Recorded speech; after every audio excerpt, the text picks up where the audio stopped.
Preview.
Ánimo, ánimo.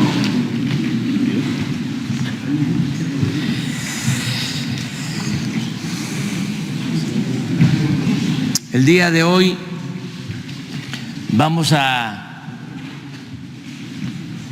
seguir tratando lo de la estrategia, el plan que se ha sostenido, que se ha venido llevando a cabo para enfrentar la pandemia del coronavirus. Vamos a que la Secretaría de Salud nos informe, luego vamos a escuchar a Marcelo Ebrard, que nos va a informar sobre el convenio que se tiene con los hospitales privados que aquí están representados y que nos da mucho gusto recibirlos porque este convenio nos da garantías, nos da la tranquilidad de que vamos a poder atender a todos los enfermos. También Marcelo va a informarnos sobre un acuerdo, yo diría, histórico de la ONU a partir de una propuesta que hicimos para que haya equidad en el reparto, la distribución de equipos, de medicinas, de vacunas en el mundo y que no haya acaparamientos, que se piense en salvar vidas más que en los negocios particulares, privados o de las grandes corporaciones internacionales.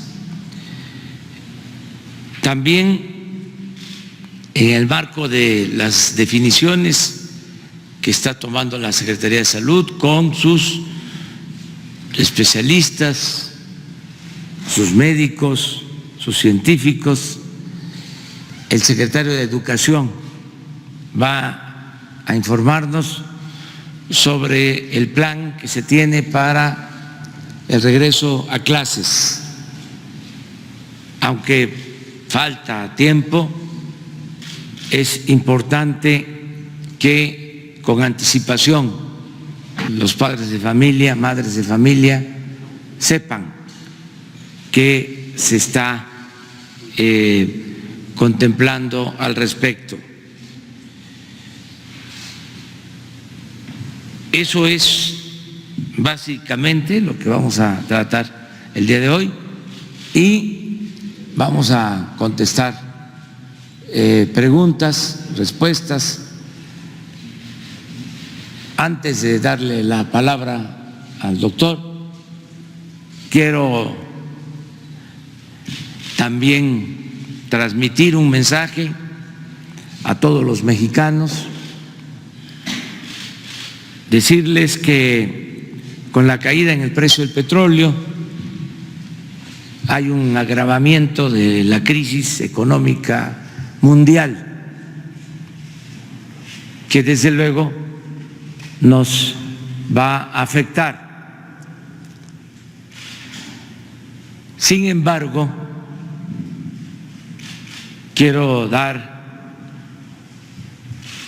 la garantía, la seguridad de que vamos a poder los mexicanos enfrentar esta crisis. ¿En qué baso mi optimismo? En la fortaleza de nuestro país, en la fortaleza de nuestro pueblo.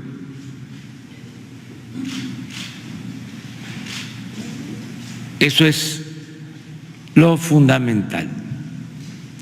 Decir también, como complemento, que tenemos recursos económicos,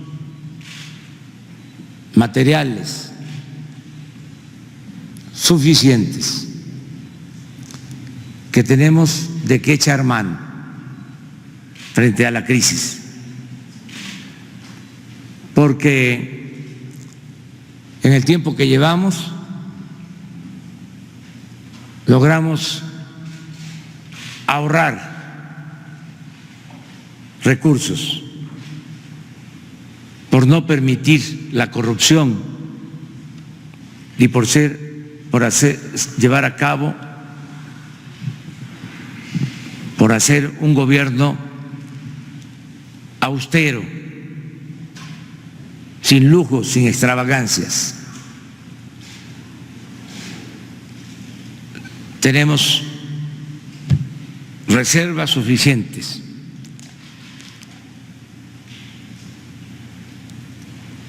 Y vamos a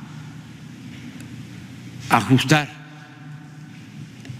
nuestros gastos en el gobierno sin despedir a trabajadores. Ningún trabajador al servicio del Estado va a perder su empleo.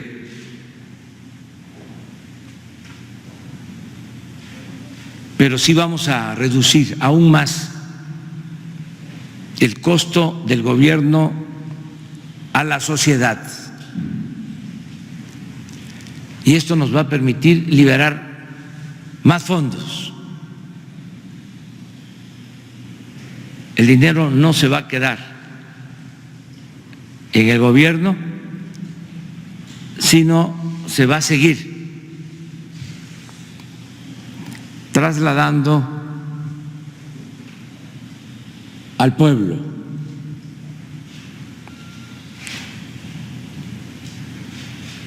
La fórmula es eficiencia,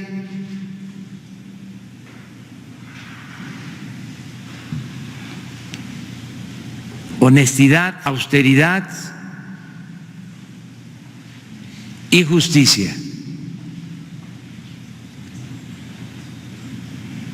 Todo el ajuste,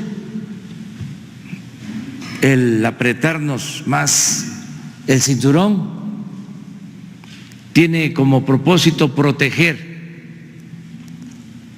a la mayoría de los mexicanos. Van a tener protección.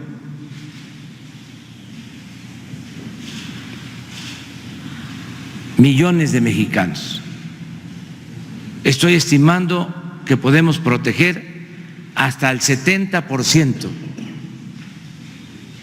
de los mexicanos. Desde luego,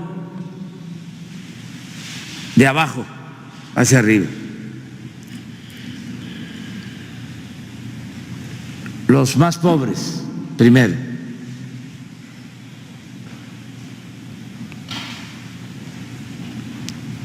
Ellos no tienen nada que temer, porque no les va a faltar lo básico. ¿Qué es lo básico? la alimentación y el derecho a la salud, a la educación, al bienestar.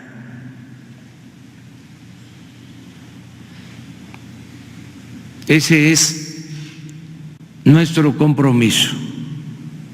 Suceda lo que suceda en el mundo, aquí va a haber protección, porque ya estamos avanzados en el establecimiento del estado de bienestar, que significa proteger al ser humano desde la cuna hasta la tumba, desde el nacimiento hasta la muerte. Por eso, a pesar de la crisis, de la caída en el precio del petróleo, de la depreciación de nuestra moneda, de los pronósticos de recesión económica, a pesar de todo eso, tenemos recursos para distribuirlos, entregarlos a los mexicanos y que tengan ingresos para satisfacer sus necesidades básicas. Esta fórmula ya estaba en marcha desde el principio. Algunos no alcanzaban a entenderlo. Insistí mucho hablando de que si se acababa con la corrupción y se veía austeridad, con eso era más que suficiente. Y pensaron de que no se iba a poder así. Ahora, en momentos difíciles, va a quedar de manifiesto de que sin corrupción y con austeridad, sin lujos, sin extravagancias, sin derroches, podemos salir adelante. Puede haber justicia, bienestar para nuestro pueblo. También pedirles a todos que nos sigan ayudando, no saliendo de sus casas, no relajando la disciplina que se necesita para terminar de enfrentar con buenos resultados la pandemia del coronavirus. Que sigamos en nuestras casas, que nos sigamos cuidando, que cuidemos a los adultos mayores, a los enfermos, que nos sigan ayudando los empresarios, no dejando de pagar a sus trabajadores, que siga quedando de manifiesto que sigamos dando el ejemplo de solidaridad, de fraternidad, como ha venido expresándose en este tiempo, y que se guarde la sana distancia, que continuemos, ya falta poco, ya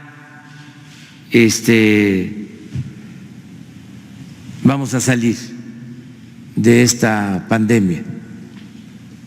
No ha habido, afortunadamente, ningún descontrol. Todo se está presentando de acuerdo a lo previsto, de acuerdo a lo que han proyectado los técnicos, los especialistas. y estamos preparados para enfrentar el momento más difícil. Tenemos las camas, tenemos los equipos, tenemos los médicos. Esto va bien, pero lo que hemos logrado ha sido por el apoyo del pueblo, por el comportamiento ejemplar de los mexicanos. Ya se ha dicho muchas veces desde el principio que esta epidemia no se curaba solo en los hospitales, sino en las casas, que la íbamos a vencer todos juntos, como lo estamos haciendo. Ahora sí, escuchamos a los representantes de la Secretaría de Salud y al final contestamos preguntas. Adelante. Gracias. Gracias, presidente, secretarios, directores generales, invitados. Muy buenos días a todas y todos. Y efectivamente, como ha señalado el presidente, la disciplina y el compromiso, la responsabilidad, el sentido de solidaridad del pueblo de México ha sido la pieza más importante para lograr mitigar esta epidemia. Como hemos dicho, desde el inicio, desde enero, mucho antes de que llegara incluso el primer caso, sabíamos lo que iba a ocurrir, pudimos garantizar que la epidemia ocurriría en México y se ha comportado tal como lo hemos contemplado.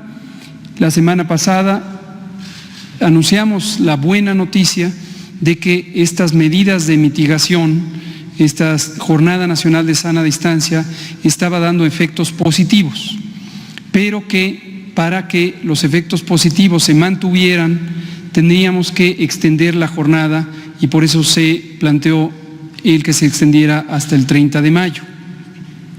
Esto lo que permite es que los contagios se reduzcan sustancialmente y el momento en donde es más importante que se reduzcan es precisamente ahora, cuando estamos en un momento de gran aumento diario en el número de casos, en el número de contagios, en el número de hospitalizaciones, y si no se hubieran hecho las medidas correspondientes, la Jornada Nacional de Sana Distancia, y si no hubiera existido la disciplina y el compromiso, esta solidaridad, esta conciencia del pueblo de México, hubiéramos tenido un escenario verdaderamente devastador.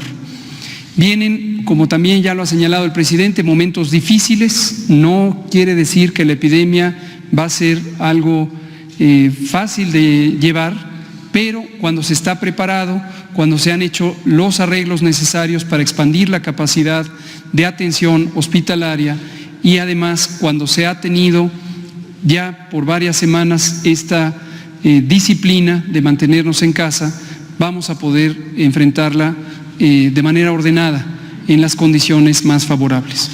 Quisiera compartir de manera breve el comunicado técnico y lo que ayer se le planteó al Consejo de Salubridad General y la resolución que este Consejo ha tomado.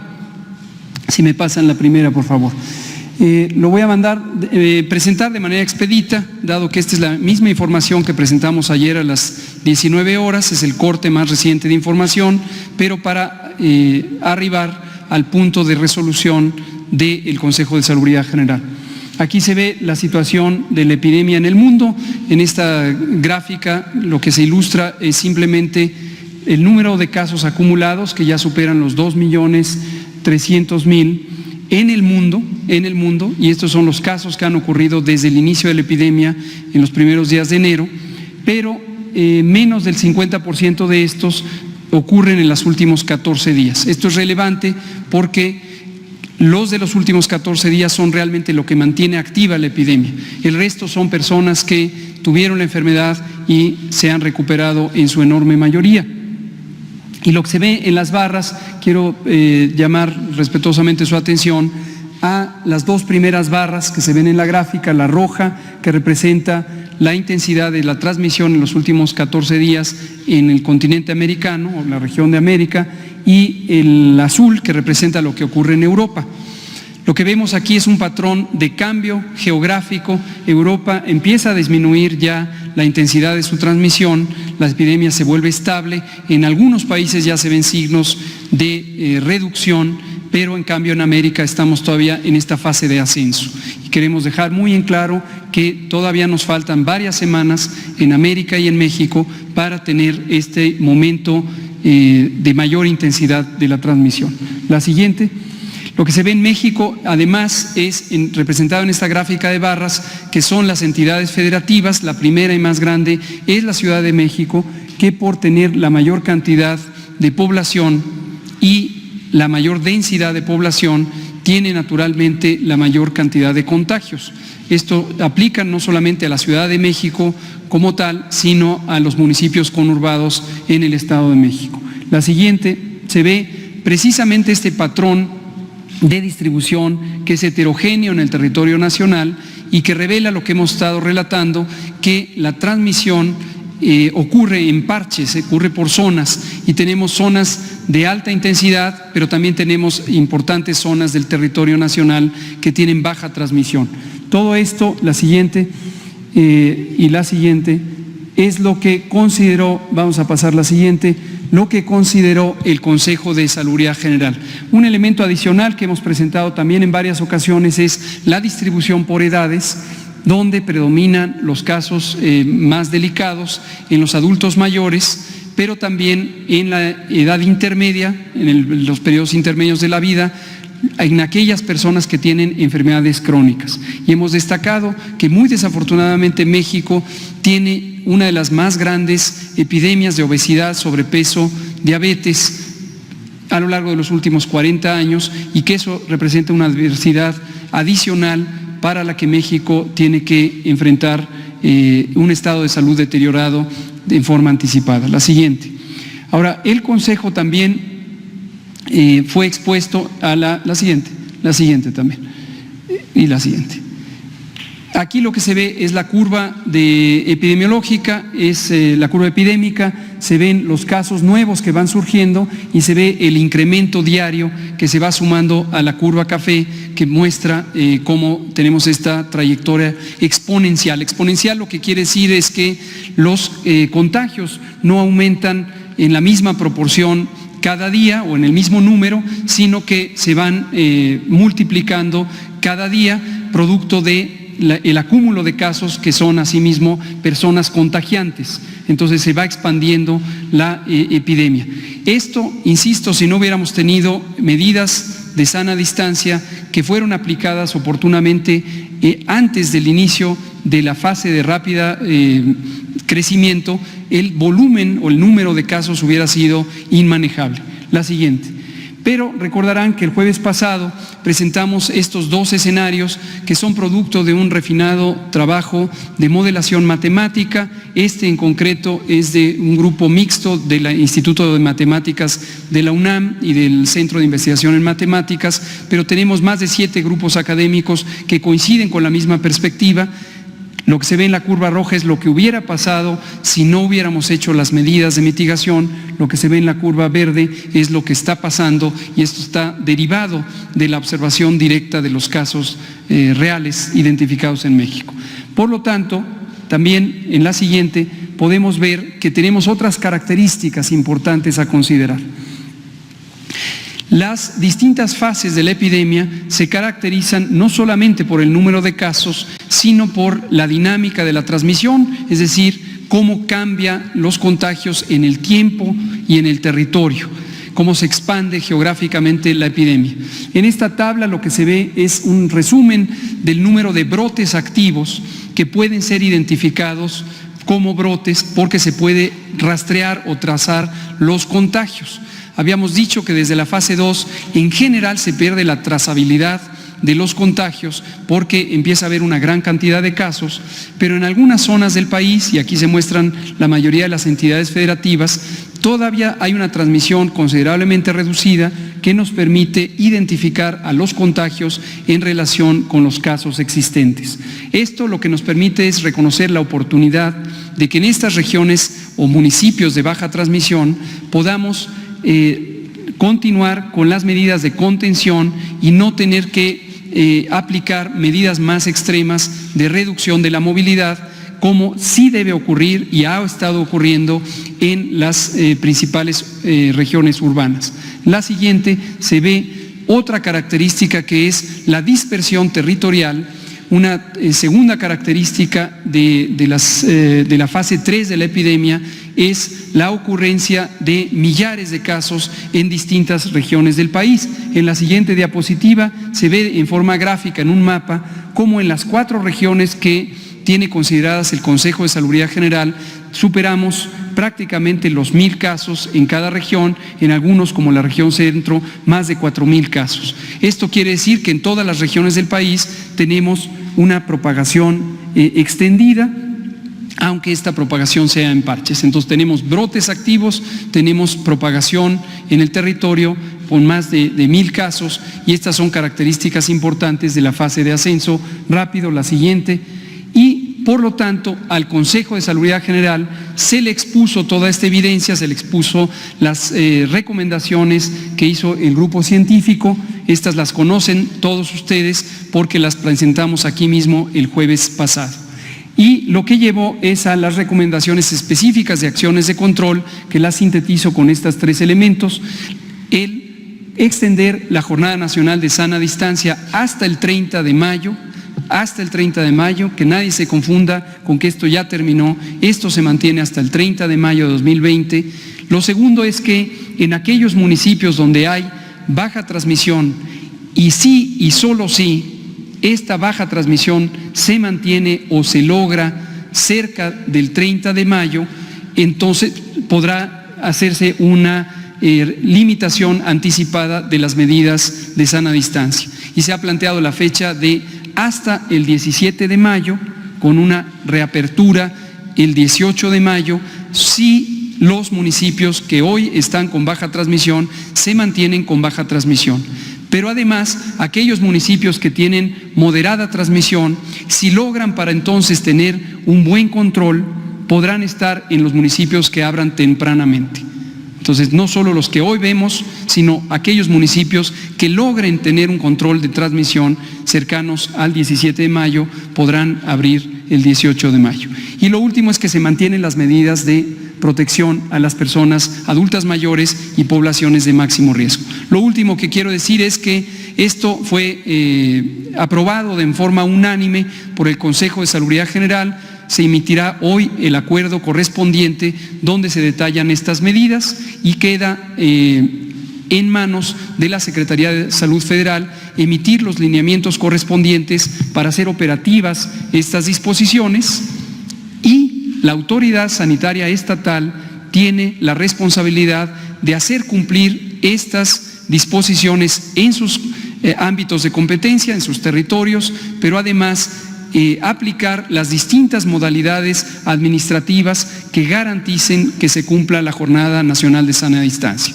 En resumen, y con todo esto, hoy queremos dar por iniciada la fase 3 de la epidemia de COVID, recordando que estamos en la fase de ascenso rápido, donde se acumularán un gran número de casos, de contagios, de hospitalizaciones, pero que debemos seguir manteniendo la Jornada Nacional de Sana Distancia para que estos sean los mínimos posibles.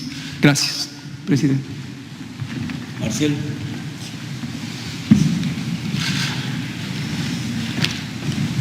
Con su permiso, señor presidente, muy buenos días a los invitados, colegas, señores secretarios.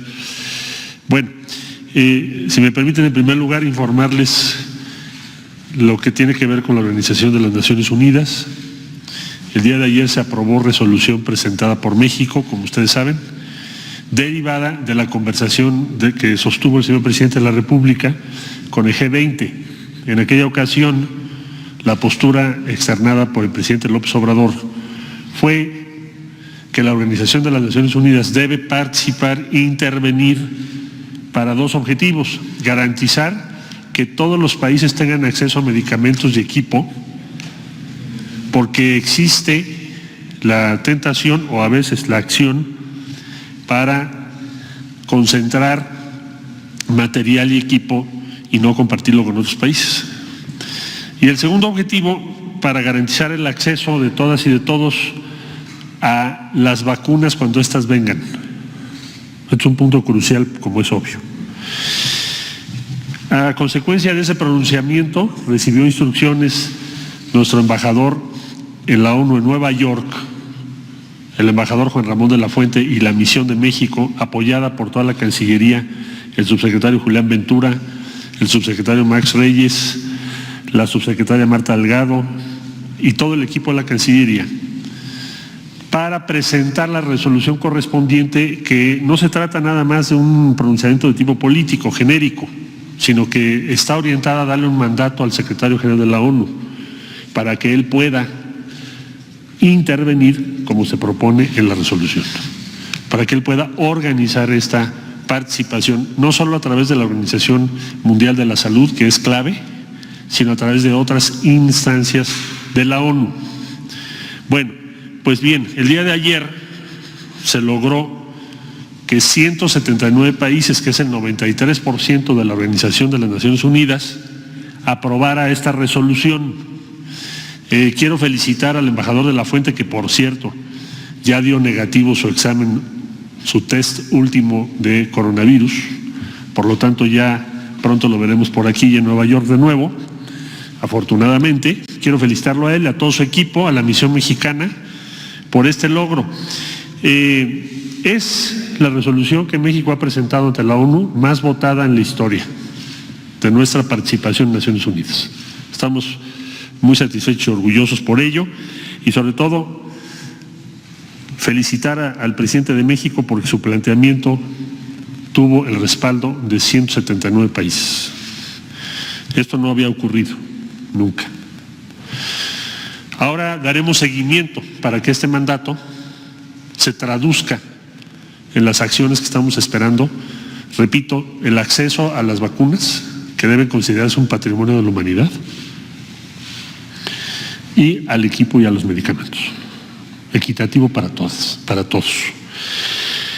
Una vez dicho esto, pasaría al segundo punto que me encomendó el señor presidente comentarles el día de hoy, que es el inicio del acuerdo Todos Juntos contra el COVID-19.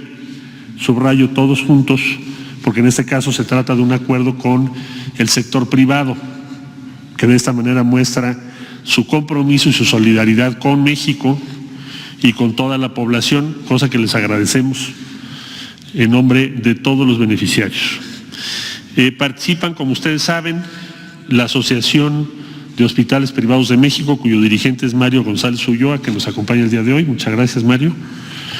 El consorcio de también hospitales privados, que encabeza Javier Potes, también aquí presente. Gracias, Javier. Funsalud, a quien le voy a pedir que en 2 minutos o en 3 nos pueda referir cómo se va a operar esto. Le hemos encomendado a Funsalud, que es una institución del sector privado, que nos ayude para organizar de la mejor manera este convenio, que en síntesis son 3.115 camas todos los días, destinados a atender a personas que de otro modo tendría que atender el sector público. Los van a atender en los hospitales privados sin costo para el beneficiario. ¿Cómo se va a operar eso? ¿Quiénes participan? Bueno, si me lo ponen en la primera. No, atrás. Gracias. El 13 de abril, el Gobierno de México dio a conocer el acuerdo Todos Juntos contra el COVID-19, celebrado con hospitales privados con el propósito de sumar recursos para enfrentar esta epidemia. Dijo entonces el señor presidente que entraría en vigor el día 23, y por eso el día de hoy lo estamos presentando a consideración de ustedes para informar al pueblo de México. El acuerdo permite que la población derechohabiente y beneficiaria del Sistema Nacional de Salud Pública o social con padecimientos o tratamientos diferentes al COVID-19 sean canalizados a hospitales privados para su atención. ¿Qué instituciones participan por parte del sector público? Las que aquí se enumeran. Primero, la Secretaría de Salud, encabezada por el doctor Alcocer, aquí presente. La Secretaría de la Defensa Nacional, encabezada por el señor secretario de la Defensa, el general Luis Crescencio Sandoval. Gracias por acompañarnos. La Secretaría de Marina, el almirante Rafael Ojeda, aquí presente, señor secretario, gracias por acompañarnos. El Instituto Mexicano del Seguro Social, encabezado por su director, el Zoé Robledo. Muchas gracias. Aquí está. Sí. El ISSSTE, Luis Antonio Ramírez, muchas gracias. El INSABI, Juan Ferrer, también aquí presente. Y Petróleos Mexicanos, que como ustedes saben tiene más de 50 hospitales. Bueno, y de parte del sector privado, ya los presenté, la que sigue por favor, la asociación y el consorcio, y FunSalud. Se va a utilizar un número de contacto, un número telefónico que ahora va a aparecer aquí, el 800-213-2684. Alguien se preguntará, oiga, ¿y puedo yo ir a un hospital privado para pedir que me atiendan? Les vamos a pedir llamar a este número para que tengamos orden. Tenemos que estar organizados. Si las cosas las hacemos organizadamente, salen bien. ¿Qué padecimientos se van a atender? Parto, embarazo y puerperio, cesáreas, enfermedades del apéndice, hernias complicadas, úlceras gástricas y duodenal complicadas, endoscopías y colecistectomías. Son las que esos tratamientos son los que los hospitales privados van a atender. La atención, por instrucciones del señor presidente, y así lo convenimos con las instituciones privadas, la atención para las personas que de otro modo se habrían sido atendidas en las instituciones públicas, ahora que lo serán en las privadas, será gratuita para el beneficiario, no tendrá costo para el beneficiario. Entonces, el teléfono es 800-213-2684. Y para concluir, le cedería la palabra unos minutos a Héctor, que dirige FunSalud, para que les diga cómo se opera esto y con eso concluiríamos. Gracias, señor presidente. Muy buenos días a todos. Muchísimas gracias, señor canciller, secretarios, directores y con su permiso, señor presidente. Justo nos da mucha alegría anunciar que hemos llegado a este momento en el cual este número está disponible. En un momento complicado, en un momento que sabemos que tenemos que enfrentar un reto difícil, se ha trabajado de manera conjunta para poder presentar este ejercicio. La idea es que la población, como ya lo señalaba el canciller, marque al número que está ahorita en la pantalla y a partir de ahí cada una de sus instituciones le dirá qué debe suceder. El trabajo yo como mexicano es realmente llamar al 800 que está aquí en pantalla y dejarme conducir por mi institución. Eso es como está planteado. Con mucho gusto en la Fundación Mexicana para la Salud hemos trabajado de manera conjunta con todas las instituciones públicas, con las instituciones privadas, para hacer disponible una plataforma que permite encontrar el mejor modelo de aprovechar los recursos públicos y privados. En la medida que se van necesitando espacios en los espacios públicos, realmente conducirlos a los hospitales privados que tengan la capacidad de atender a esos pacientes, que estén más cercanos a la unidad de referencia y así tener en una condición que entendemos todos por demás difícil, que sea lo mejor y siempre con la prioridad de ver por las mexicanas y por los mexicanos y por aquellos pacientes que sabemos que tenemos hoy y que tendremos en los siguientes días. Yo destaco como muy positivo el trabajo que se ha hecho entre público y privado, donde realmente se destaca esa confianza entre unos y otros y creo que debemos de verlo como algo muy positivo. Muchísimas gracias, señor presidente, y a todos por dar la posibilidad de ese trabajo conjunto entre el sector público y el privado, en el caso de la atención en salud que viene en los siguientes días. Muchísimas gracias y con permiso. Esteban.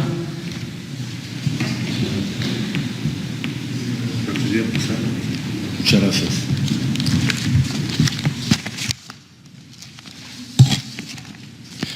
Muy buenos días a todas y a todos, señor presidente, con su permiso, compañeros. En primer lugar, quiero felicitar a las educadoras y educadores de preescolar que celebran hoy su día. Menciono a Rosaura Zapata y a Estefanía Castañeda de Cáceres, precursoras de la educación preescolar, que es la base de la educación de todas nuestras niñas y niños. Muchas felicidades. La escuela es relación con otros. Ahora esta se interrumpió, por lo que la SEP busca facilitar que el vínculo entre alumnos, madres y padres de familia con el magisterio se mantenga para continuar el aprendizaje al regresar a clases. La escuela es ese vínculo, no el edificio. Señor presidente, no obstante las circunstancias anormales, el sistema educativo se mantiene activo. Que quede claro, Aprende en Casa no sustituye a la escuela ni a las maestras y los maestros, pero sí aprovecha el valioso tiempo y la experiencia del aislamiento en casa. Estamos comprometidos con mantener en las niñas y los niños, en los jóvenes, la disposición de seguir aprendiendo. Lo que sucedió a partir del 23 de marzo es sorprendente. Las maestras y maestros de México no han abandonado a sus niñas y niños, ahí están por todos los medios posibles y a su alcance ayudándolos. Y quienes no pueden verlos, les adelantaron las tareas y trabajos para seguir los planes de estudio. Hoy la sociedad mexicana ha revalorado al magisterio porque al tratar de apoyarlos en su casa, las madres y padres de familia se preguntan, ¿cómo pueden? ¿Cómo le hacen para guiar a nuestras hijas e hijos y que se concentren en su aprendizaje todos los días? Han descubierto que las maestras y maestros son insustituibles. Amigas maestras, amigos maestros, los queremos, los admiramos, los necesitamos.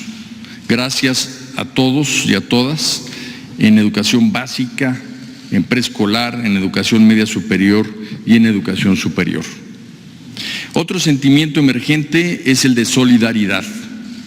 Juntos vamos a sacar adelante el ciclo escolar, pero no para cumplir un requisito, sino logrando que los aprendizajes esperados se den en nuestras niñas y niños.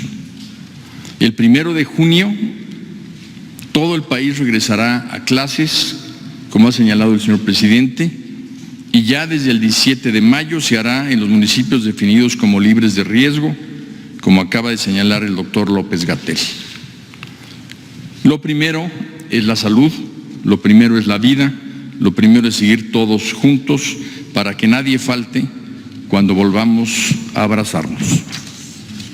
También rescataremos el ciclo escolar, aplazando el calendario escolar para concluir el ciclo el 17 de julio. Agradezco la excelente disposición de maestras, maestros y dirigencias sindicales y autoridades educativas locales para asumir juntos este esfuerzo. El jueves usted nos dijo, señor presidente, que la familia mexicana debe estar más cerca y hacerle sentir más el cariño a nuestras hijas e hijos.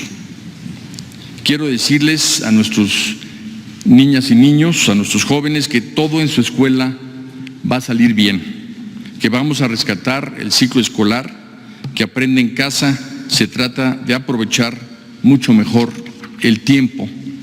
Al regresar vamos a encontrar también apoyo para remediar rezagos. Centramos el eje del esfuerzo en el aprendizaje más que en la evaluación. El eje será aprender y compartir. Lo principal es que ustedes son lo más querido para México. Vamos a aprender juntos las materias, pero también a aprender a ser mejores seres humanos. Eso incluye el saber y el ser. Eso incluye el tener y el compartir. Eso incluye las asignaturas, pero también los valores. Eso incluye el estudio y las experiencias personales y familiares. El esfuerzo es el siguiente. Primero, todos los estudiantes, 10 de cada 10, tienen sus libros de texto gratuito. El año pasado usted, señor presidente, encabezó la distribución de 180 millones de ellos. Ahí vamos a seguir aprendiendo. Por cierto, tan solo ayer 250,000 personas consultaron la página de los libros de texto gratuitos que ya están en formato digital.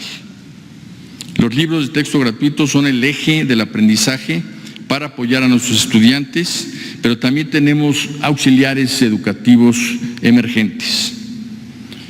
La inmensa mayoría de nuestros alumnos, 9 de cada 10, tienen televisión. Ahí estamos aprendiendo a aprender. Y la equidad, como es la norma de la Cuarta Transformación, nos permite utilizar esta herramienta como auxiliar por su amplia cobertura. Desde ayer se están transmitiendo programas de televisión en Canal 11, Niñas y Niños, TV Educativa, TV UNAM y televisoras públicas de los estados, basados en los aprendizajes esperados de los libros de texto y de los planes y programas. Al final de cada programa, 5 preguntas se hacen a nuestros estudiantes que van a contestar e incluir en su carpeta de experiencias. Esta carpeta se la entregarán a sus maestras o maestros al regreso a la escuela. ¿Por qué llamarla carpeta de experiencias y no de aprendizajes? Porque ahí también voluntariamente van a guardar sus experiencias de estos momentos tan especiales. Pregunto a nuestros alumnos, ¿alguna vez pensaste que te iban a pedir que voluntariamente te encerraras en tu casa por semanas? Lo puedes ver mal, pero también puedes descubrir lo valiosa que es la libertad. Escribe cómo te sientes de no salir de casa e incorpora tu experiencia en la carpeta. ¿Tienes al lado una persona mayor? Pregúntale cómo era México cuando él nació. Pregúntale cómo era el mundo entonces. Es probable que te diga que donde hoy está una avenida, antes había un río, o que te admita que de niño le daba pena hablar su lengua materna, porque la sociedad era muy cerrada para incluir la grandeza de nuestras culturas indígenas. Quizá te revele que la única forma de comunicarse con su novia era por carta, no había otra forma. Lo que te platique, escríbelo e incorpóralo en tu carpeta de experiencias.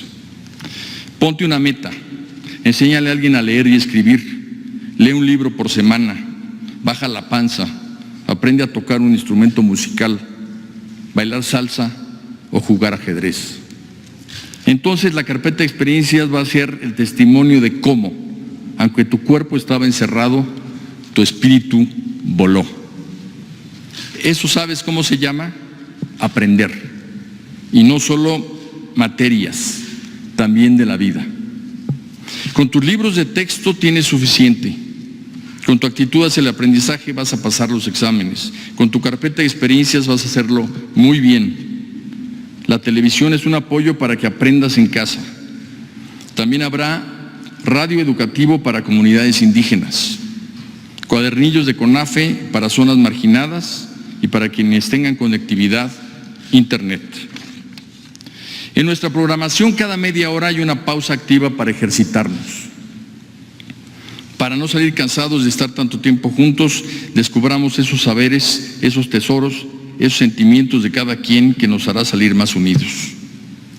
Vamos a practicar en casa la solidaridad y la cultura de respeto y paz. También los adultos aprenden.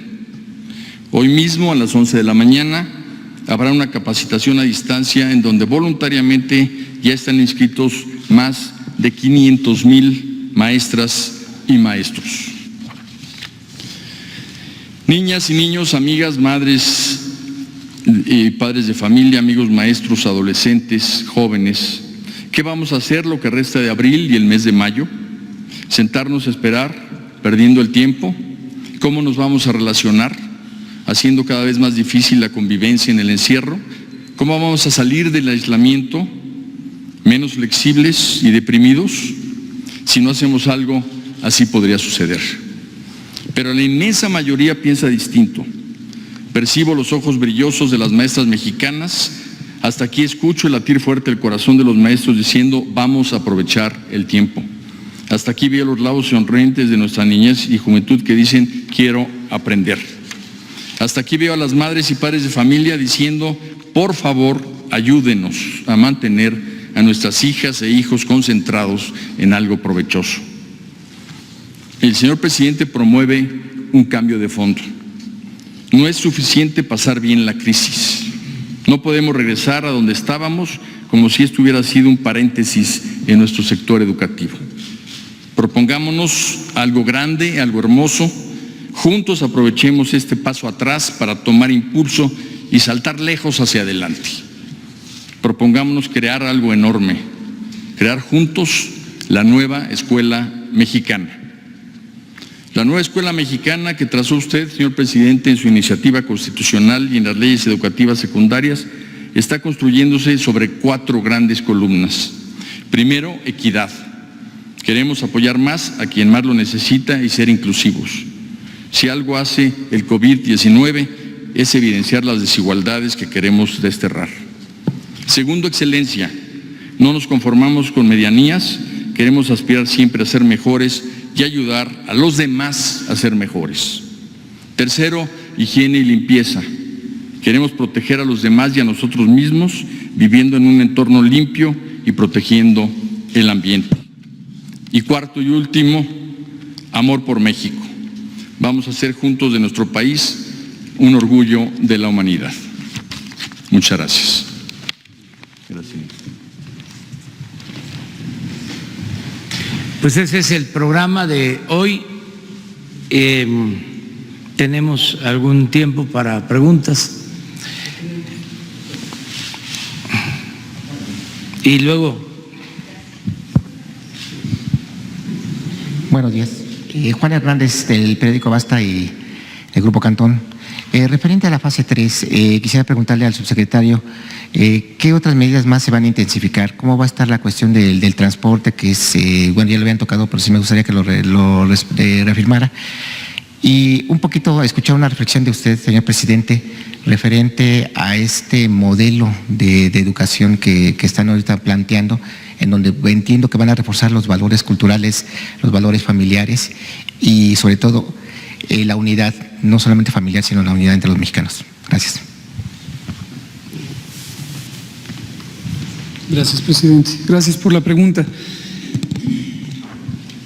Las medidas de sana distancia son las mismas de la Jornada Nacional de Sana Distancia, pero lo que ayer reflexionó y sobre lo que tomó decisiones el Consejo de Salubridad es dejar muy clara las atribuciones y el marco de competencia de la Autoridad Sanitaria Federal, que todo el mundo sabe, es el Presidente de la República, el Consejo de Salubridad General y el Secretario de Salud, y las atribuciones de la Autoridad Sanitaria Estatal. Entonces, no puede haber medidas que sean menos rigurosas en términos del objetivo primario, que es disminuir la movilidad en el espacio público, menos rigurosas que las dispuestas por la autoridad federal, pero las autoridades estatales, las autoridades sanitarias estatales, tienen la obligación de hacerlas cumplir y utilizar los mecanismos que les corresponde en sus demás atribuciones como autoridades estatales para que estas medidas ocurran. Si alguna autoridad estatal tiene la posibilidad de disponer medidas adicionales para hacer más efectivo el cumplimiento de las medidas, desde luego, sin afectar los derechos humanos, esto está ya escrito en el acuerdo que se aprobó y se publicó el 31 de marzo, entonces es competencia de las autoridades estatales lograrlo. Entonces, básicamente es un replanteamiento del marco de competencias que está fundamentado en la Ley General de Salud para que las medidas de la Jornada Nacional de Sana Distancia se cumplan y la extensión de la misma hasta el 30 de mayo en términos generales y la excepción de aquellos municipios que logren el buen control que podrían lograr a partir del 18 de mayo reinstalar sus actividades.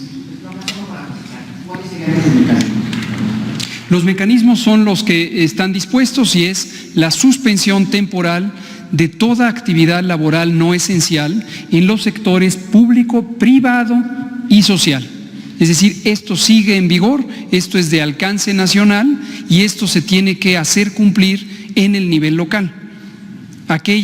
Por ejemplo, aquellas entidades privadas que no han suspendido actividades laborales y no están en la lista de actividades esenciales, deben suspender sus actividades.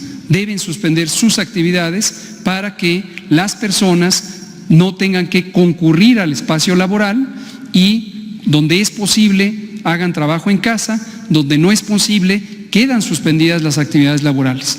La segunda, desde luego, que es competencia del Sistema Educativo Nacional, la suspensión temporal de las actividades presenciales en el sistema educativo, que lo acaba de explicar el secretario Moctezuma Barragán, y finalmente la interrupción temporal de las congregaciones en el espacio público, todo el espacio público, cines, teatros, parques, plazas, playas, que ninguna congregación pública pueda ocurrir para que sea un mecanismo efectivo de sana distancia.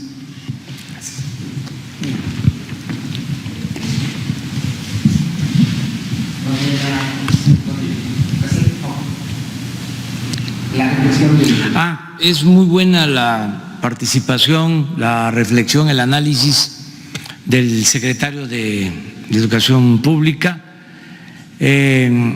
ante esta crisis económica, sanitaria. Tenemos una gran fortaleza y por eso, de acuerdo a lo que se decía en los carteles, en las cartulinas de las maestras, saldremos adelante. ¿Por qué?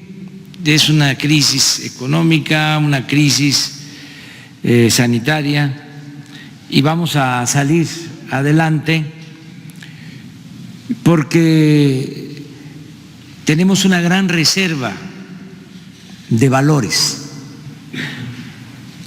culturales, morales, espirituales. Y esto está quedando de manifiesto. Nosotros hemos insistido mucho en que la felicidad se logra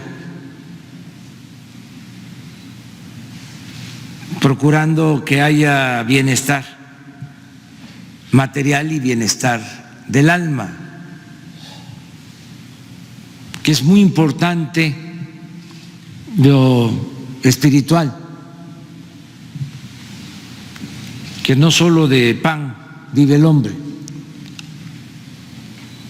En los últimos tiempos se le dio demasiada importancia a lo material. Creció mucho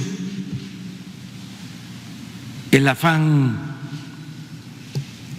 individualista, el de salir adelante sin escrúpulos morales de ninguna índole. Ahora se están exaltando valores, que esto es lo más importante y perdurable. En una ocasión hablábamos de cómo resurge Japón después de ser prácticamente destruido como país en lo material. Y sale adelante por su pueblo y por su cultura. Eso es lo que siempre a los mexicanos nos ha salvado. La cultura siempre nos ha salvado de todas las calamidades. Y ahora, en estos momentos, es evidente que vamos a salir adelante. Es muy importante el que en estos tiempos, por ejemplo, se dé este acuerdo entre el sector privado y el sector público en lo que tiene que ver con la salud. Y así muchas muestras de solidaridad. Mucha gente que está dejando de ganar. Y no estoy hablando solo de los más pobres, también de empresarios, pero que sostienen a sus trabajadores.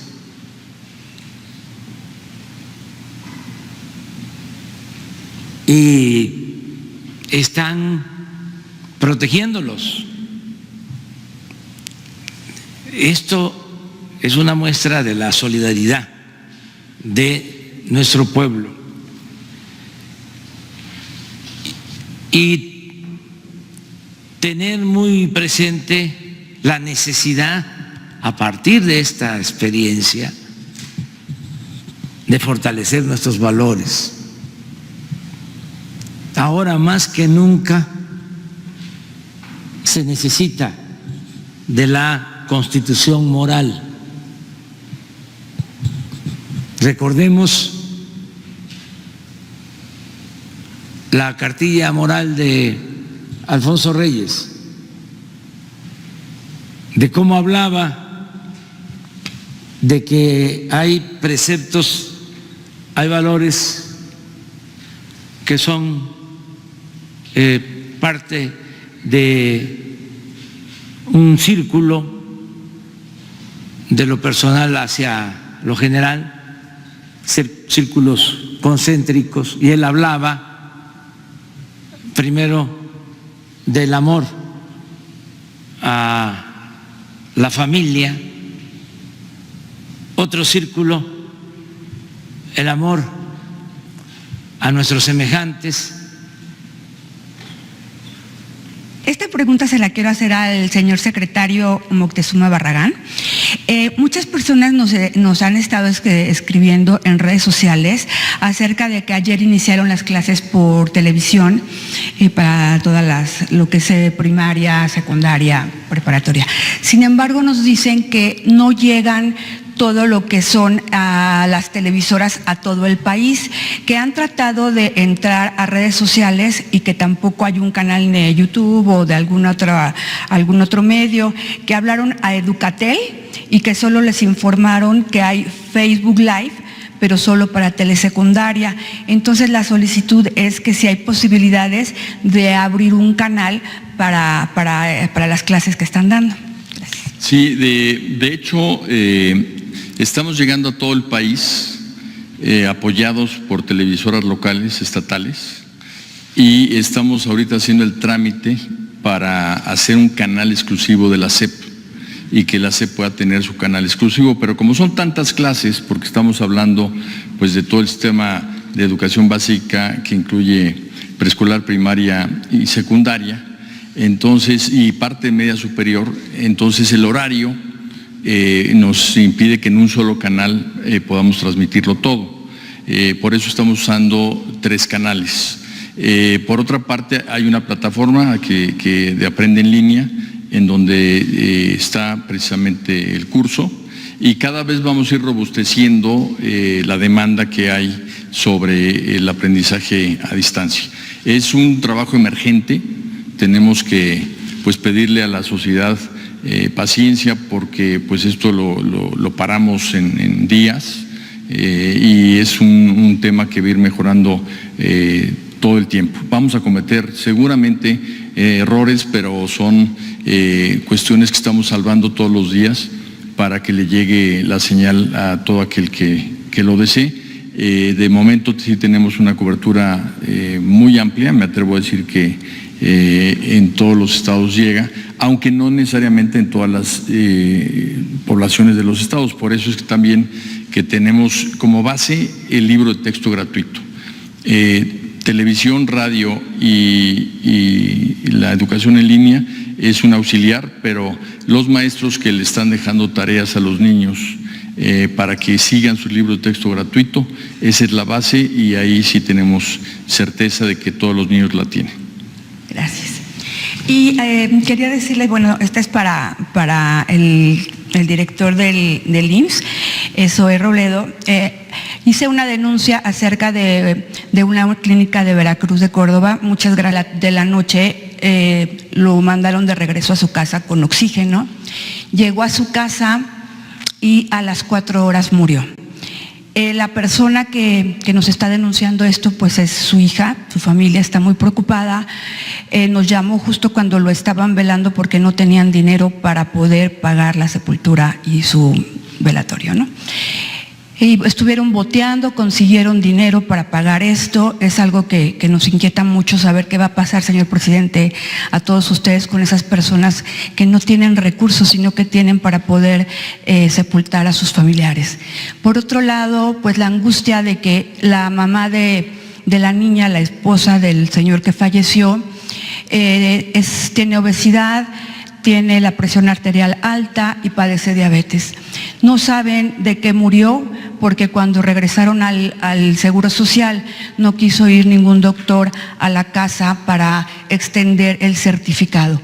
Quien le extendió el certificado fue la funeraria, que ni siquiera revisó al señor, ni siquiera era su paciente. Es algo que inquieta porque pues esto pues no es normal. Entonces, bueno, mi pregunta es qué va a pasar con este tipo de personas, con estas cosas que están sucediendo.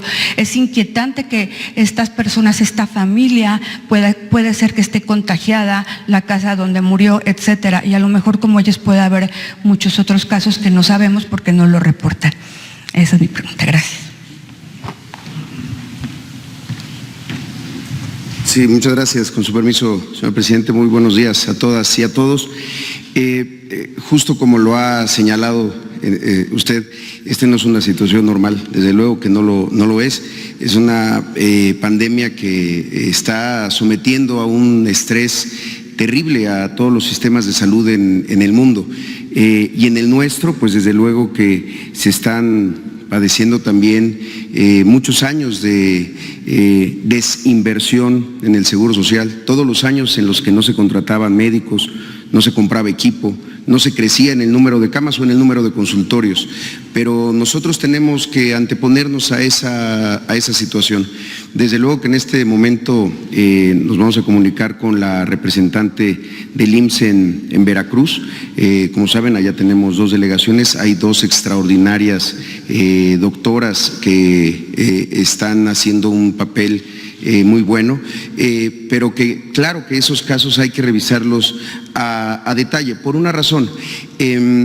Nosotros desde el mes pasado, digamos, a partir de todo marzo, establecimos un modelo de receta resurtible para todos los pacientes que tienen un padecimiento que entra dentro de los grupos vulnerables. Es decir, si una persona tiene diabetes, hipertensión o dislipidemia, en su última consulta con su médico familiar, si tenía esa enfermedad controlada, se le entrega una receta para canjearla por sus medicamentos. Pero también les dimos a cerca de 1 millón de personas 2 recetas más, la de abril y la de mayo. ¿Con qué intención? Pues que no tuvieran ellos que salir a buscar sus medicamentos, que pudiera hacerlo un familiar o alguien de su red de apoyo. En ese sentido, voy a revisar si fue este caso.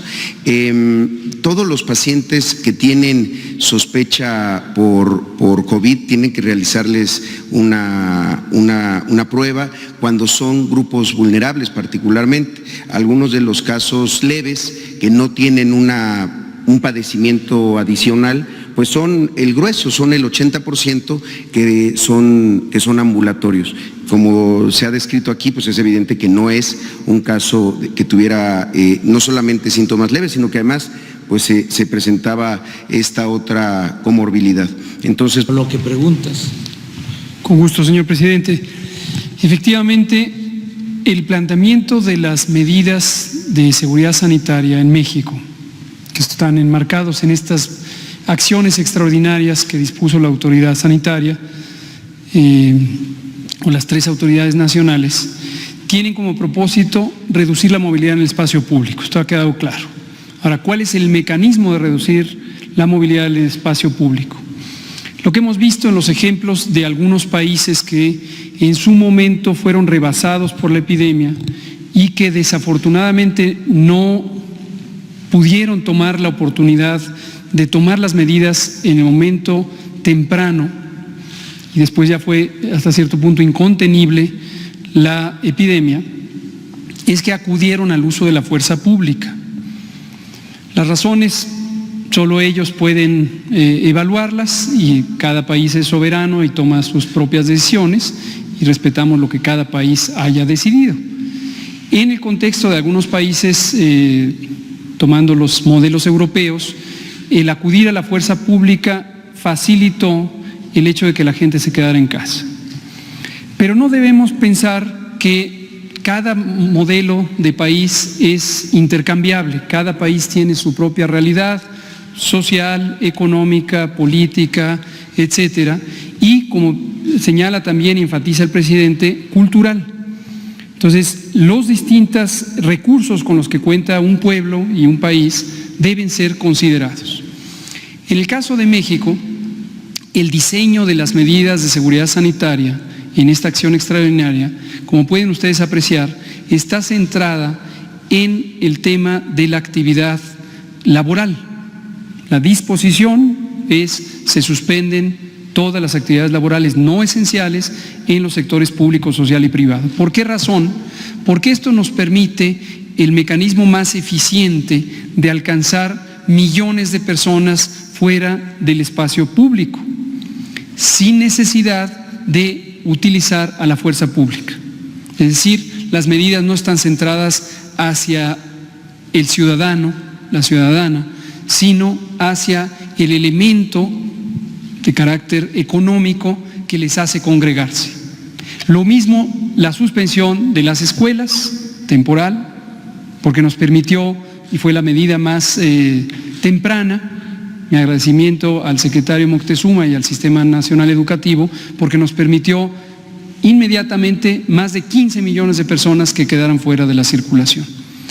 Y el tercer elemento, que es el del espacio público, con solo restringir las actividades programables, cines, teatros, museos, actividad turística, etcétera, también se logra suspender la movilidad en el espacio público. Es decir, al final del día, el ciudadano, la ciudadana, si no tiene que ir a trabajar, si no tiene que llevar a los hijos a la escuela, si no tiene que ir, no hay manera de que vaya a un museo, a un teatro, a un cine, a una actividad turística, no tiene a dónde ir. Y entonces solo puede ir a sus actividades esenciales, como adquirir alimentos, como asistir a alguien en necesidad, etcétera, etcétera, sin necesidad de ejercer la fuerza pública. Entonces, lo que usted pregunta sobre los gobiernos estatales, lo hemos reiterado y está planteado en la Ley General de Salud. Los gobiernos estatales son autoridad sanitaria y tienen la responsabilidad de hacer cumplir los elementos centrales de la estrategia definida por la Autoridad Sanitaria Federal, de hacerla cumplir en su territorio. Y no debemos caer en distractores, porque puede haber elementos que son muy visibles de coerción del ciudadano, cuando los elementos fundamentales para reducir masivamente la movilidad están en suspender, en hacer efectiva la suspensión de los elementos que hacen que la ciudadanía se movilice. Es decir, el enfoque no es en el ciudadano, el enfoque es en los elementos estructurales de la vida pública, trabajo, educación, recreación, etcétera, que hacen que el ciudadano se pueda o se tenga que movilizar. Muchas gracias. Y por último, señor canciller, si nos pudiese comentar este anuncio también de ayer de Donald Trump de alargar la limitante de inmigración legal, las mismas condiciones que ya se habían establecido con anterioridad, o hay algún cambio en las restricciones de ingreso hacia los Estados Unidos, por favor? Sí, y aprovecho para que Marcelo le responda sobre la situación de nuestros paisanos en Estados Unidos, que nos preguntaron ayer o antes. ¿Y lo de la cobertura petrolera, presidenta, hasta pasado mañana entonces? Eso es pasado mañana.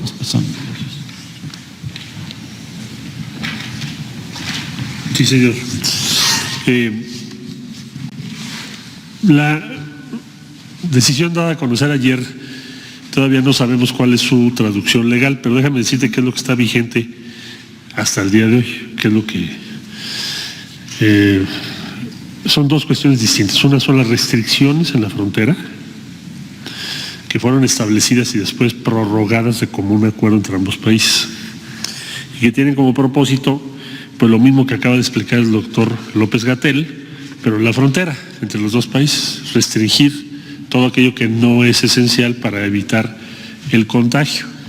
Entonces, esas medidas han sido ampliadas en su temporalidad hasta el mes de mayo, fines de mayo, para coincidir con la disposición que tomó el Consejo de Salubridad General en México. Esas son restricciones a las personas de ambos países en la zona fronteriza. No afecta al comercio, transporte, etcétera, que tiene que ver con la actividad económica esencial. Ahora, lo segundo que me preguntas, el gobierno de los Estados Unidos está aplicando el título 42 de su ley, que les permite, en una condición cuando hay una emergencia sanitaria, cuando detienen a una persona que no tiene una estancia regular o que acaba de ingresar al territorio norteamericano de manera irregular o indocumentada, los regresan de manera expedita, no se hace todo el procedimiento que normalmente está establecido. Eso se llama título 42. Y eso es lo que están aplicando. Debo decir que este mes tendremos el número de personas en esa circunstancia más bajo de lo que va del siglo. Si probablemente llega a ser un poquito menos o en torno a 15,000 personas, de los cuales el 72% son mexicanos, por razón lógica.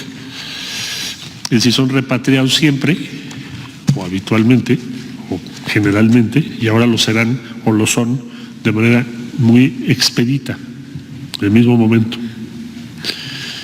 Ahora, ¿cuál es la situación en Estados Unidos respecto a lo que están haciendo los consulados? Bueno, lo primero, habría que decir que todos los consulados siguen trabajando. No hemos dejado de dar servicio, ni lo dejaremos de hacer, sean cuales sean las circunstancias. Se amplió por instrucciones del presidente de la República los recursos destinados a la repatriación de aquellos que fallecen, de las familias que nos piden apoyo. Teníamos 75 millones de pesos autorizados y el presidente nos autorizó, con el apoyo ahora de la Secretaría de Hacienda, que ya lo ratificó, 325 millones de pesos. Esto significa que vamos a poder apoyar aproximadamente a 5,500 familias. Los servicios que se dan son muy diversos. Tenemos la ventanilla de la salud, que es la que más nos ha preocupado que no deje de funcionar, para poder orientar y auxiliar a la población de origen mexicano en los Estados Unidos, particularmente aquellos que no tienen una condición regular y entonces les dificulta el acceso a los servicios de salud. Eso ha sido la tarea más importante de los consulados. Recuerdo que tenemos en Estados Unidos 50, lo mismo en Canadá, también los consulados en Canadá están en la misma estrategia. Vamos a continuar en esa misma dirección, es decir, que las ventanillas de salud sigan funcionando, el seguimiento de casos y el apoyo cuando nos piden la intervención directa por cualquier circunstancia. Al día de hoy, esta es la situación que tenemos. Tenemos un reporte en este momento ya de más de 300 mexicanos o de origen mexicano que han fallecido en los Estados Unidos. El grupo mayor por entidad federativa es Puebla, 120, por razón de que en Nueva York, como todos sabemos, hay una población muy importante cuyo origen es Puebla. Y ahí es donde está trabajando más ahora el consulado para facilitar los traslados. Ya le dimos la aprobación, por supuesto, de estos recursos que estoy hablando para que podamos atender a esas 120 familias que nos han reportado y nos han pedido apoyo. El caso de Nueva York. Esa es la situación que tenemos al día de hoy. Sobre los migrantes contagiados, presidente. Sí. Buenos días, canciller. Carlos Domínguez, de Nación 14. Ayer la Secretaría de Salud de Tamaulipas declaraba que había surgido un brote en una casa de migrantes de Nuevo Laredo, Tamaulipas. pues, probablemente de un migrante que fue repatriado de Estados Unidos hacia la frontera y que contagió a 14 migrantes más de esa casa. Si tiene usted información, ¿y qué mecanismos se van a implementar entre los dos países para que este tipo de contagios o este tipo de brotes no ocurran? Bueno, hay que extremar las medidas sanitarias que están estipuladas ahora en esta medida que le acabo de referir. Y en este caso se trata de un albergue que apoya a la Iglesia Católica, hemos estado en comunicación con ellos. Puede suceder que se te dé un contagio, lo que es importante, y debo decirlo, por parte de las autoridades locales que sí nos han mantenido informados de esto, es no empezar con reacciones que estigmatizan a las personas. Nos vamos casi a una exclusión. Entonces entendemos que por supuesto hay que tomar previsiones de carácter sanitario, hay que garantizar que tengan la atención médica, todas las medidas que ha estipulado la Secretaría de Salud, y estamos ahorita en coordinación con las autoridades locales para ese caso. ¿Cómo podemos lograr que esto no se reproduzca? Pues tenemos que trabajar muy de la mano. Es un albergue, en este caso es un albergue pues que mantiene la Iglesia Católica, y le dan asilo, respaldo, alimentos a los migrantes. Entonces detectaron esta situación, se reportó a la autoridad local y ya se tomaron todas las medidas en materia de salud, se hicieron las pruebas y se están tomando todas las previsiones, sobre todo también para que tengan atención médica, que es lo más importante. ¿Qué podemos hacer en general? Bueno, pues eso, extremar el trabajo conjunto, las previsiones y actuar conforme está establecido en los protocolos que la Secretaría de Salud nos ha compartido, no solo a las instituciones del gobierno, sino también a las instituciones de la sociedad civil, en este caso. ¿Sobre el tema? Perdón. Usted me iba a preguntar, ¿no? Buenos días, secretario. Carlos Calzada, Radio Educación. Además de los Estados Unidos, ¿la Cancillería tiene algún número de cuántos mexicanos hay con la enfermedad de COVID-19 en otros países del mundo y cuántos han fallecido en otras naciones además de los Estados Unidos? Gracias.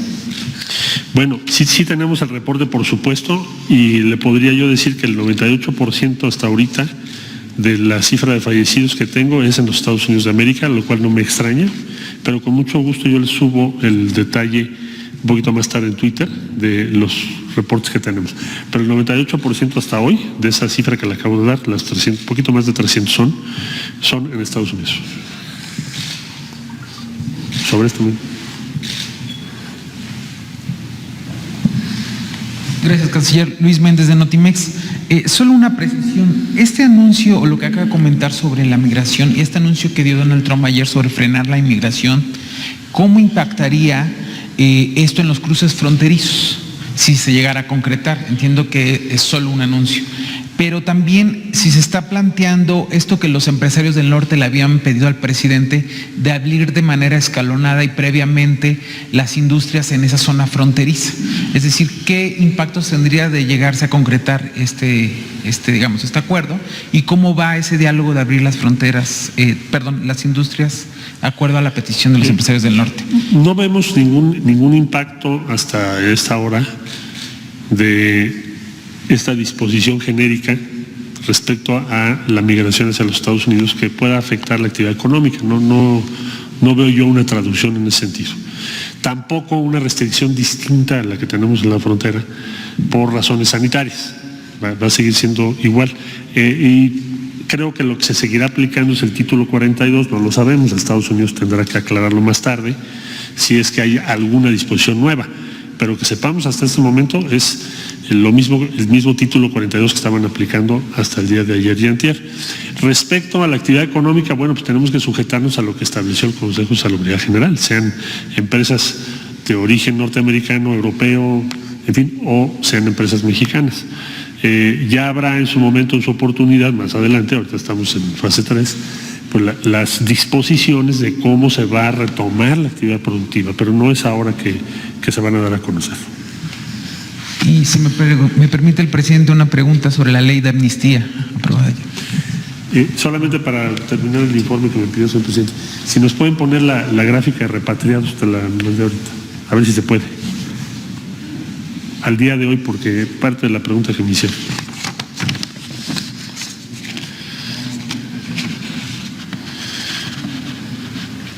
Si no, bueno, pues la ponemos. Al día de hoy son 10.139 las personas ya repatriadas y las que tenemos ubicadas en diferentes lugares del mundo que está por hacerse esto son 2.826. Muchas gracias. Ahí está la cifra con el detalle. Por ejemplo, ayer llegaron 197 personas repatriadas. En primer lugar, de Bolivia, llegaron 83 mexicanos que estaban allá. En segundo lugar, Perú, 77. En tercer lugar, Trinidad y Tobago, que hubo que hacer una operación específica porque es muy complicado viajar de allá para acá. Y 2 de Filipinas y Nepal. Imagínense estar en Nepal con el COVID. Muy difícil. Entonces me alegro que les hayamos podido ayudar. De la India y Emiratos Árabes Unidos, 1 persona. Total, 197 llegaron ayer. Tenemos 10.139 mexicanas y mexicanos retornados de todo el mundo. Nos faltan 2.826. Hay 803 en lugares donde sí hay todavía vuelos comerciales. Hay 905 donde hay restricciones a los vuelos. 1.118 no hay vuelos. Y hacen un total de 2.826 personas que nos han hecho favor de registrarse para que los tengamos ubicados, y ahí aparece país por país cuántas mexicanas y mexicanos están ahí. Muchas gracias, señor presidente. Y agradecer que también, que el oficial mayor Héctor Garza ya está revisando el tema de los pagos de los profesores. Aquí se ha expuesto con el presidente y que se siga avanzando en ese tema. Gracias. Muy bien, el calendario escolar se tiene que publicar oficialmente para que sea un documento normativo, y ahí viene no solo la fecha de inicio de clases, sino también vamos a reestructurar los consejos técnicos escolares para que se realicen antes del inicio y podamos tener más tiempo efectivo de clases. Y como dije hace un momento, el 17 de julio sería el último día de clases, aunque también habría un consejo técnico escolar posterior. Todo esto va a estar publicado. En el caso de educación media superior y superior, hay una enorme diversidad de fechas de ingreso y de término. Por ejemplo, educación superior, casi en su totalidad las universidades estarían ya concluyendo su periodo y no les aplica el calendario escolar porque como son autónomas, cada una de ellas tiene su propio calendario. Lo que vamos a tratar de hacer es lograr una decisión colectiva en ANUYES para que ahí se pueda definir el tratamiento que se va a lograr, respetando la autonomía, pero en un esfuerzo de coordinación. El examen de la Comipems. El examen de la Comipems que los exámenes sí se traspasan todo va a tener una readecuación de acuerdo al nuevo calendario escolar y lo vamos a publicar. ¿En una semana, en 2 semanas? Sí, esto lo anunciamos a la brevedad, o sea, más tardar el lunes que entra. Gracias. Las clases se retomarían el 1 de junio, pero de acuerdo con lo que nos exponía el doctor Gatell, están hablando de que la fase más intensa de la epidemia sería justamente la segunda quincena de mayo.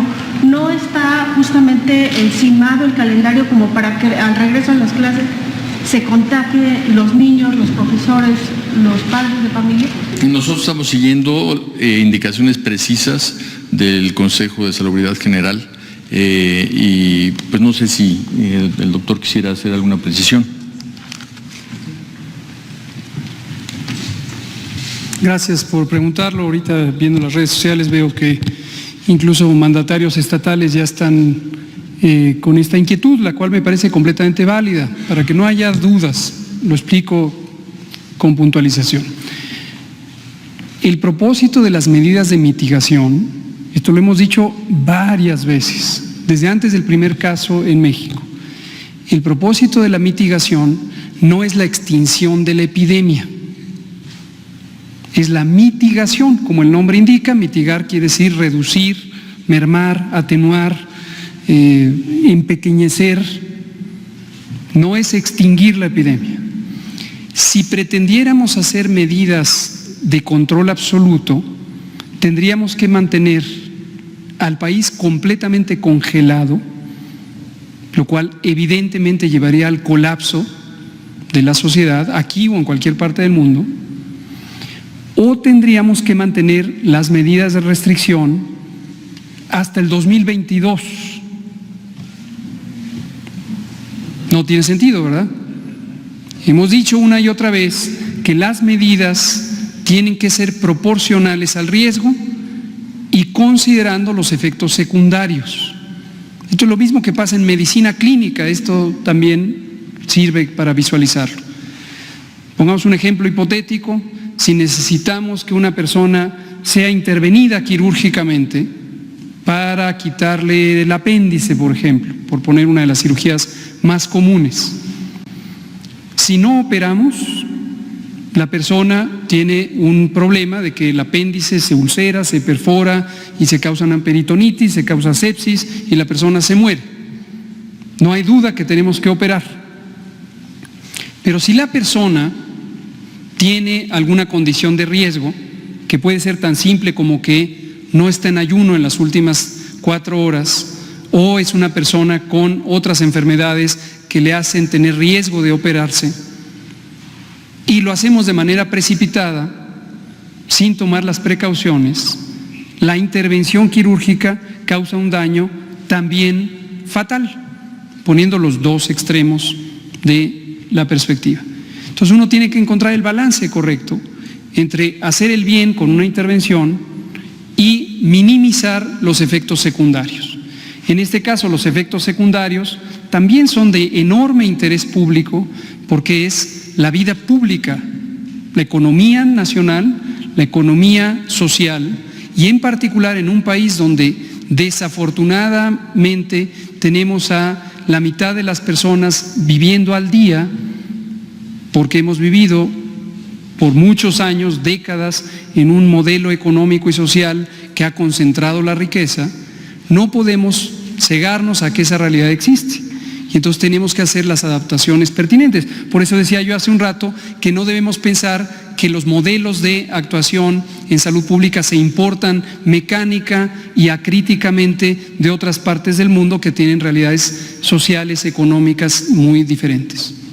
Entonces, concluyo. El acmé de la epidemia se ha proyectado, se ha hecho una predicción matemática de consenso de más de 7 grupos académicos, que estaría alrededor de la segunda semana de mayo. Concretamente se ha predicho que entre el 8 al 10 de mayo. Sí y solo sí, no quiero dejar de reiterarlo, nos mantenemos con las medidas de restricción de la movilidad de la Jornada Nacional de Sana Distancia. En un momento dado, si esas medidas no se cumplen correctamente en cada uno de los lugares donde tiene que cumplirse en el territorio nacional, y de aquí la importancia de la autoridad sanitaria estatal para hacer cumplir las medidas que son efectivas, no otras medidas accesorias que pueden ser muy visibles pero poco efectivas, sino estas que ha dispuesto la autoridad sanitaria nacional. Entonces, si estas se cumplen, vamos a tener una reducción de los contagios, seguiremos teniendo contagios, seguiremos teniendo cada vez más contagios hasta llegar a ese punto máximo de la epidemia, pero la cantidad de contagios por día será menor a la que hubiéramos tenido si no se hicieran estas medidas, o a la que tendríamos si las medidas se hacen incompletas, insuficientes o mal. Posterior al punto máximo, al acmé, al pico de la curva epidémica, seguiremos teniendo casos, pero ya en una tendencia decreciente, y se ha hecho la predicción de que rumbo al final de junio tendremos cerca del 95% de los casos que se contempla ocurrirán. Entonces, si levantamos las medidas el 1 de junio en una forma ordenada, escalonada, que se dispondrá por parte de la autoridad sanitaria en colaboración con las secretarías del Trabajo y de Economía, empezaremos a tener el punto de balance donde se libere la actividad social y económica, se recupere, o se ayude a recuperar la vida pública, incluyendo la economía y la sociedad, mientras seguiremos teniendo epidemia, pero ya en una fase de declive. Esa es la lógica.